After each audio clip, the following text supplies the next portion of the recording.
নমস্কার বন্ধুরা, রটন্টি মায়ের সংসারে আবার একটি নতুন ভিডিও নিয়ে চলে এসেছি। সবাইকে সুপ্রভাত জানাই। সকালের ফুল তোলা যেমন আমার শুরু, ফুল তুলে নিচ্ছি। অনেক লাল ফুল, হলুদ জবা, তারপরে টগর ফুল নিয়ে সকালবেলা তাড়াতাড়ি করে মন্দিরে ঢুকেছিলাম। আজকে তো বৃহস্পতিবারের পুজো, বুঝতেই পারছেন অনেক কাজ থাকে। তাড়াহুড়ো করে সব ফুলগুলো, অনেক ফুল পেয়েছিলাম আজকে, ফুল তুলতে সময় লেগে গিয়েছিল। ফুলগুলো তুলে নিয়ে মন্দিরে ঢুকছি। যেমন বলেছিলাম বৃহস্পতিবারে অরূপকে বলেছিলাম যে আজকে এগুলো পরিষ্কার করার কথা, তো এসেই আজকে মন্দিরে ঢুকে এইগুলো পরিষ্কার করছিল। আমি ততক্ষণ স্নানটা সেরে আসলাম। আমি এসে দেখলাম ও পরিষ্কার করছে শিবগুলো আর নারায়ণগুলোকে সুন্দর করে তেল দিয়ে ঘি মেখে আর আতর দিয়ে পরিষ্কার করছিল। এগুলো করতে আজকে অনেক সময় লেগে গিয়েছিল ওর। তো এই নারায়ণগুলো দিয়ে পরিষ্কার করে নিয়ে স্নান করিয়ে তাদের যেরকম নিত্য চন্দন দিয়ে পুজো করছিল। আজকে বৃহস্পতিবারের পুজো বলে অনেকটা সময় লাগে। ও এসছে আজকে অনেকটা সকাল সকাল, তাও এইগুলো যেহেতু পরিষ্কার করতে হয়েছিল, নারায়ণের এই থালাটি পরিষ্কার করেছে, নারায়ণগুলো পরিষ্কার করেছে, শিবগুলো পরিষ্কার করেছে। আমিও ততক্ষণে নারায়ণের ওই আসনটা পরিষ্কার করে নিলাম। তো এগুলো করতে আজকে অনেকটা সময় লেগেছে। ও এগুলো পুজো দিয়ে নিয়ে সরেছে, তারপরে আমি আমার পুজোগুলো দিলাম। তো বৃহস্পতিবারের পুজো বলে তো বোঝেন তো কত কিছু করতে হয়। তো আমি এই যে গোপালকে স্নান করিয়ে নিলাম। পুচকু গোপাল, রাধা মাধব, নীল গোপাল একটা একটা করে আমি সারছি। ও দিকটা করছে, নারায়ণের দিকটা গুছাচ্ছে, মায়ের কিছুটা দিকটা গুছিয়ে দিয়েছে। আমার গোপালকে স্নান করিয়ে তাদের জামা কাপড় পরিয়ে সাজগোজ চলছে। এগুলো হয়ে গেলে তারপরে মা লক্ষ্মীর ওদিকটায় যাব। এই যে ওদের হয়ে গেছে। এবার শিবগুলোকে আমি স্নান করিয়ে নিলাম, গজাননকে স্নান করিয়ে নিয়ে তারপরে মায়ের পাদুকাগুলো স্নান করিয়ে আজকে পিতলের নারায়ণটিকেও স্নান করানো হয়েছিল। তো এই যে বেলপাতা দিয়ে শিবকে, মহাদেবের মাথায় একটু বেলপাতা সাদা ফুল দিয়ে পুজো দিয়ে নিলাম। আজকে শিবগুলো দেখতে খুব সুন্দর লাগছে। পরিষ্কার করেছে, তো একটু তেল দিয়েছে, ঘি দিয়ে মেখে পরিষ্কার করেছে, চকচক করছে। পাদুকা দুটিতে লাল ফুল দিয়ে দিলাম, দিয়ে এবার এই যে ঘট বসাবো, তাই জন্য ঘটে আমার আঁকাটা ওর পছন্দ হয় না। আমি কেমন করে আঁকি, কাকি তুমি ভালো করে পারো না, দাও আমি এঁকে দিই। তো আমার ঘটে বসাবো, প্রথমে আমি আঁকতাম, এখন ও আমাকে আঁকতে দেয় না, আর দাঁড়াও তোমারটা ভালো হয় না। তাই আজকে সুন্দর করে ও আঁকছে। আমি বললাম তাহলে দেখে ভিডিও করে রাখি, তাহলে এটা আমি ভালো করে পারবো, দেখে দেখে করে নেব। আর আমার সাথে আপনারাও দেখলে কারোর মনে ডাউট থাকলে আপনারাও করে নেবেন। এই যে সুন্দর করে ঘরটা বসাচ্ছে, তা আমি বসিয়ে দিচ্ছি ঘরটা, ও সুন্দর করে ওইটা স্বস্তিকটা এঁকে দিয়েছে।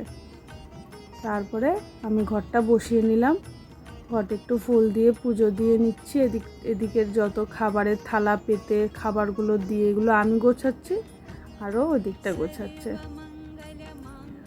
আজকে পুজো দিয়ে নিয়ে এখানেই ছিল আমাদের বাড়ি। আজকে আর বাড়ি ফিরেছে অনেকটা বেলায়, পুজো টুজো দেওয়া হয়ে গেছে, তারপরে অনেকটা পরে বাড়ি গেছে। বলেছিলাম যে কম্পিউটারের রেজাল্ট আনতে গেছে, ওর রেজাল্ট খুব ভালো হয়েছে, তো সেইটার একটা আনন্দ ছিল। তাহলে কাকা বাড়ি নেই, তাই জন্য আমি একটুখানি আমার সাথে বসে বসে গল্প করছিল। এই যে নারায়ণ দেওয়া হয়ে গেছে, আমার গোপালের দিকেও গোছানো হয়ে গেছে, আর যত দেবদেবী আছে, মহাদেব, আমার আসন সব সুন্দর করে পুজো দিয়ে ফুল দিয়ে পুজো করে নিয়ে আমি আপনাদের সাথে দেখিয়ে নিলাম। এদিকটা আমার মোটামুটি সবটাই গোছানো। এইবার মায়ের ওদিকটাও গোছানো হয়ে গেছে। এই বাবার মাথায় একটুখানি ফুল বেলপাতা দিয়ে আমি চলে গেলাম তুলসী তলায় ধূপ ধুনো দিয়ে একটুখানি ফুল জল দিয়ে নিই, দিয়ে আমি বেলতলায় চলে যাই। যে বেলতলায় জল দিয়ে নিয়ে পুজো দিয়ে চলে আসলাম মন্দিরে। দেখলাম ও পুজোয় বসছে। দুদিন তো আপনাদের দাদা বাড়ি নেই, তাই ওকেই পুজো করতে হচ্ছে। কালকে অমাবস্যার পুজো 11:30টার সময় হবে। আমাদের দিনের বেলা পুজো হয় সকালবেলা, তো কালকে আমাদের অমাবস্যার পুজো হবে। আজকে পর্যন্ত ওই সেরে দিল, সকালবেলার পুজো করেছে, সন্ধ্যাবেলা আরতি করেছে, আমার ছেলে ঢাক বাজিয়েছে, এগুলো হয়েছে। এই যে আমার পুরো সম্পূর্ণ হয়ে গেছে পুজো দেওয়া, ওরও মোটামুটি পুজো চলছে। এবার আরতিটি করে নিচ্ছে, সকালবেলার আরতিটি হয়ে গেলে মোটামুটি আমি মন্দিরের মাকে একবার দর্শন সেরে দরজাটি বন্ধ করে আবার ভোগের দিকে চলে যাই। আজকে তো বৃহস্পতিবার, ওই যে বলেছিলাম দিদি শাশুড়ি একটু চালে ডালে করে দিত, তাই মাকে একটু প্রণাম করে দরজাটি বন্ধ করে ভোগের দিকে গিয়েছিলাম। তারপরে একটু খিচুড়ি করে নিলাম, একটু বাঁধাকপি করেছি আর বড়া করেছিলাম, ডালের বড়া। মায়ের এখানে দিয়েছি, নারায়ণের ওখানে দিয়েছি, গোপালের ওখানে আর মা লক্ষ্মীর কাছে। আমি বৃহস্পতিবার করে একটু মা লক্ষ্মীর কাছে গুছিয়ে দিই। এই যে নিয়ে চলে এসেছি গোপালের কাছে, নারায়ণের কাছে, মায়ের কাছে আর একটু লক্ষ্মী ঠাকুরের কাছে। যে মাকে দেখে নিই, যে লক্ষ্মী ঠাকুরের কাছে সুন্দর করে গুছিয়ে দিয়েছি। তো দুপুরবেলার পুজো মোটামুটি আমার হয়ে গেছে, সব জায়গায় খেতে দেওয়া হয়ে গেছে। মাকে দর্শন করে ধূপ মোমবাতি দিয়ে সন্ধ্যাবেলার জোগাড় আবার শুরু। সন্ধ্যাবেলা তো আপনারা জানেন বৃহস্পতিবার হলে আমি একটু চিড়ে, মুরগি, আম আর কাঁঠাল, আমার মায়ের বাড়িতে কাঁঠাল হয়েছিল অনেকগুলো, তো অমাবস্যার পুজোর দিনও একটা দিয়ে গেছে আর বৃহস্পতিবারের দিনের জন্য একটা দিয়ে গেছে। তাই সুন্দর করে গুছিয়ে সব জোগাড় করে সন্ধ্যাবেলা পুজো দিয়ে দিয়েছি। পঞ্চপ্রদীপ সাজিয়ে নিয়েছি, কর্পূরদানিটাও আর ধুনুচিটাও সাজিয়ে নিয়েছি। এই যে আমার ছেলে ঢাক বাজাতে শুরু করে দিয়েছে, আর কাকা কাশি বাজাচ্ছে, আর আমার শাশুড়ি ঘন্টা বাজাচ্ছে। তো অরূপ পুজোয় বসে গেছে। সব গুছিয়ে নিয়ে অরূপের আরতি এখন শুরু হবে। আমার সাথে এখন মাকে আপনারাও একবার দর্শন করে আরতিটি উপভোগ করুন।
আমাদের আরতিটি এখানেই শেষ হলো। আপনাদের যদি আরতিটি ভালো লেগে থাকে অবশ্যই আমাকে কমেন্টসে একটু জানাবেন। আর ভিডিওটি যদি ভালো লেগে থাকে তাহলে একটি লাইক, কমেন্টস এবং সাবস্ক্রাইব করে দেবেন। আপনাদের সুস্থ থাকবেন, ভালো থাকবেন। শুভরাত্রি বন্ধুরা, আর এইভাবেই আমার পাশে থাকবেন। শুভরাত্রি।